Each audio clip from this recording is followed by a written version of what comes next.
Masalahnya kemudian bukan hanya soal berapa besar uang yang diterima, tetapi seberapa efektif uang tersebut diterjemahkan menjadi peningkatan kualitas permainan di lapangan.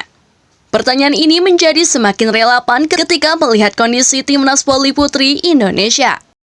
Pada FVC Cup Women 2026, Indonesia memang mampu menunjukkan beberapa hasil positif.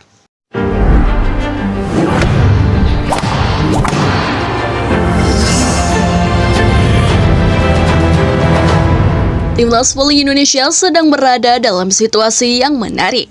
Di satu sisi, dukungan terhadap perkembangan bola voli nasional semakin besar. Federasi Internasional memberikan bantuan melalui program PIPB Volleyball Empowerment. Sementara PPPBSI juga memberikan apresiasi finansial kepada tim nasional yang berhasil meraih prestasi. Namun di sisi lain, muncul pertanyaan yang tidak kalah penting.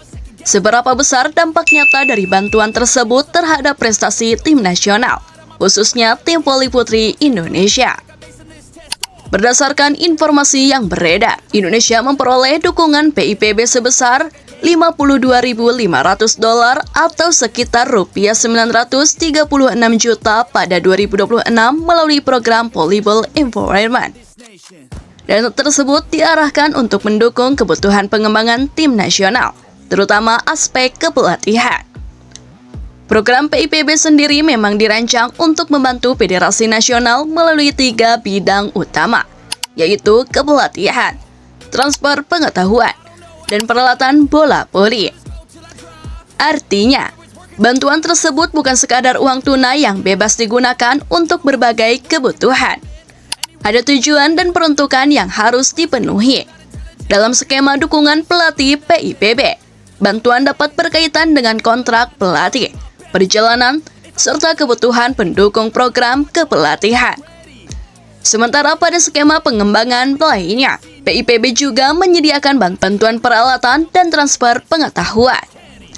PIPB bahkan menjelaskan bahwa dukungan kepada Federasi Nasional dilakukan berdasarkan proyek dan rencana pengembangan. Untuk program 2026, Federasi harus mengajukan rencana yang terstruktur, termasuk program pengembangan jangka panjang. Bagi Indonesia, bantuan ini tentu sangat penting. Dana tersebut dapat membantu federasi mendatangkan atau mempertahankan pelatih berkualitas, membiayai perjalanan pelatih selama menjalankan tugas internasional, mendukung kebutuhan teknis latihan, serta meningkatkan kapasitas tim kepelatihan melalui transfer ilmu dan pengalaman.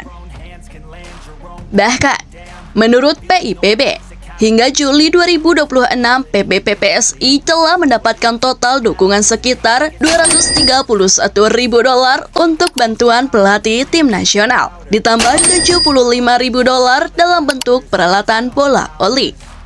Angka ini menunjukkan bahwa dukungan internasional terhadap Indonesia sebenarnya bukan sesuatu yang kecil.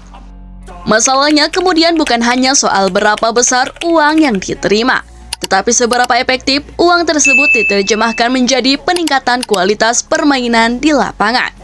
Pertanyaan ini menjadi semakin relevan ketika melihat kondisi Timnas Voli Putri Indonesia.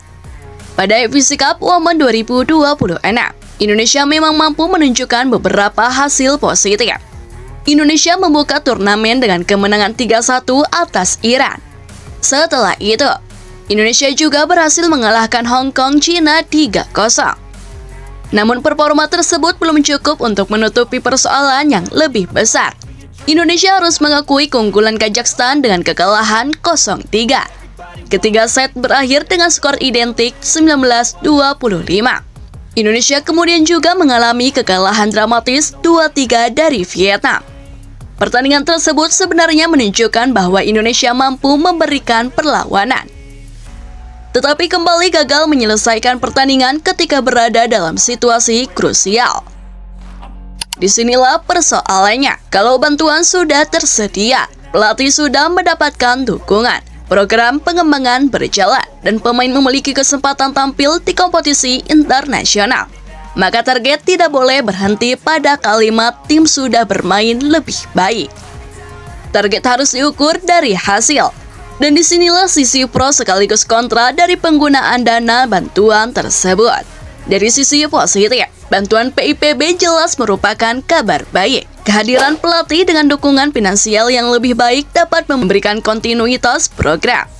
Pelatih tidak hanya bekerja untuk satu turnamen, tetapi dapat membangun sistem permainan, melakukan pemantauan pemain, menyusun program latihan, memperbaiki teknik dasar, serta menyiapkan regenerasi. Dukungan peralatan juga sangat penting. Bola latihan, net, perangkat latihan, hingga fasilitas pendukung dapat meningkatkan kualitas sesi latihan sehari-hari. Sementara transfer pengetahuan dapat membuka akses terhadap metode kepelatihan yang lebih modern.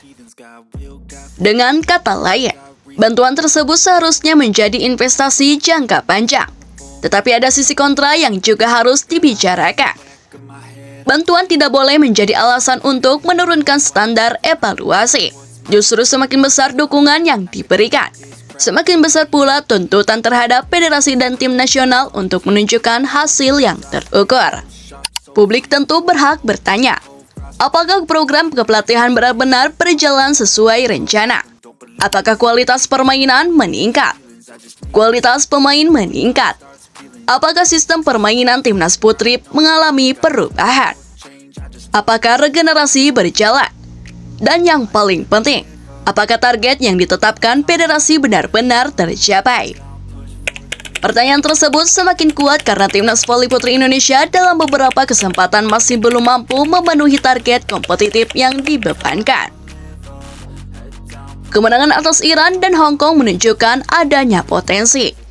Namun ketika menghadapi lawan yang memiliki kualitas lebih tinggi seperti Kazakhstan dan Vietnam, kelemahan Indonesia masih terlihat. Masalahnya bukan hanya kemampuan individu.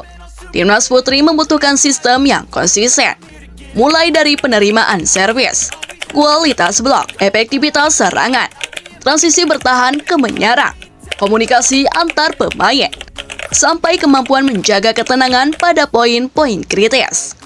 Kekalahan dari Vietnam menjadi contoh bahwa kemampuan melawan tim kuat sebenarnya ada. Indonesia mampu mengambil set dan memberikan tekanan. Tetapi ketika pertandingan memasuki fase penentuan, margin kesalahan masih terlalu besar. Disinilah peran pelatih dan sistem pembinaan menjadi sangat penting. Sementara itu, keberhasilan timnas voli putra memberikan gambaran yang sangat berbeda. Tim putra Indonesia berhasil menjadi juara FIC Men's Cup 2026 setelah mengalahkan Korea Selatan 3-0 di final. PBPSI mencatat kemenangan tersebut sebagai sejarah penting bagi bola voli putra Indonesia. Prestasi tersebut kemudian mendapatkan apresiasi berupa bonus dari PBPSI. Keberhasilan tim putra tidak boleh menjadi sekadar pembanding untuk menyudutkan tim putri. Justru keberhasilan tersebut harus dijadikan standar dan inspirasi